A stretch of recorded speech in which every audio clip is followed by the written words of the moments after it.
Planning for the future, the demand for housing can be met if the right conditions for lenders and builders are in place. CSO figures show there were 18,072 new dwelling completions in Ireland in 2018, representing a 25% year-on-year increase. If this trend continues, the industry could deliver the government's stated aim of 25,000 completions by 2021. However, from speaking to house builders, I know the next 25% increase in output represents a much harder challenge, as there are a number of barriers to delivery, particularly in regional Ireland.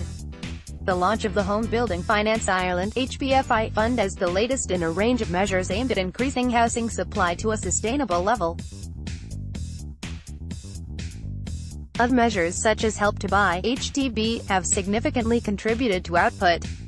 We estimate around 50% of the purchases of new starter homes in the market are enabled by the HTB. However, most of the impact of such policy measures has been localized in the Greater Dublin area. Regional SME house builders have been unable to deliver housing, particularly outside these counties, despite government policy.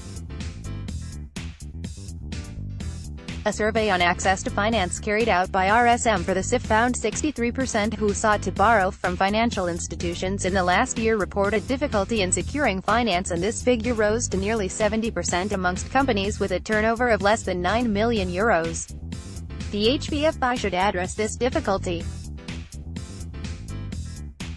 In many regional towns with real demand for housing, the market value of the completed unit would be currently well below the all-in construction cost.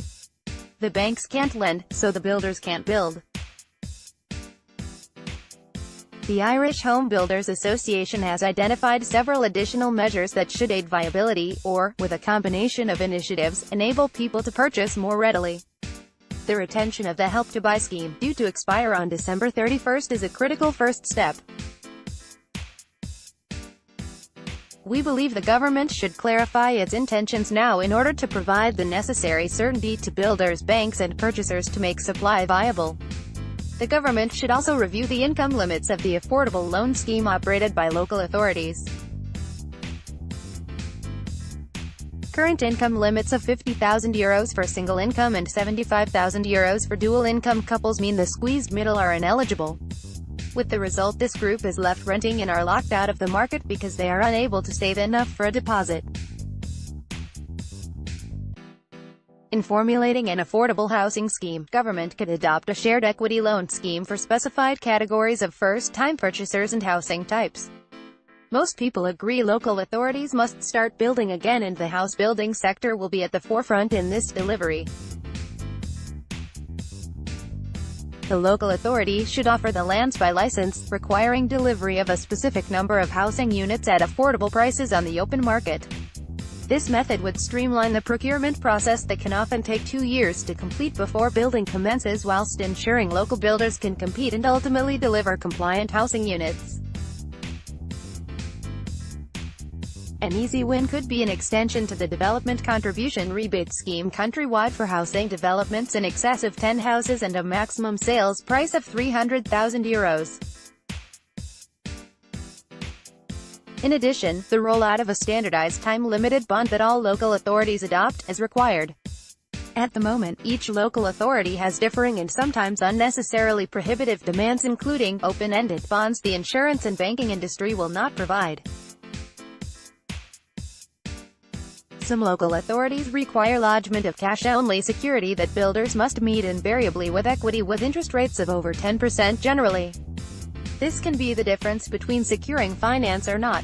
Finally, there are several utilities that all affect housing, and this complexity can delay delivery.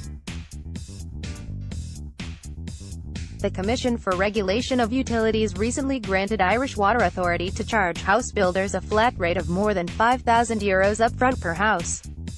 However, the CRU did not set out any performance indicators, such as mandatory timeframes. Some house builders have reported 16 weeks plus waiting times for a decision. Irish Water should also agree a funding mechanism so a portion of the cost of services to land banks is shared. Currently, the entire cost of the improvements can be levied on the initial house builder at the outset.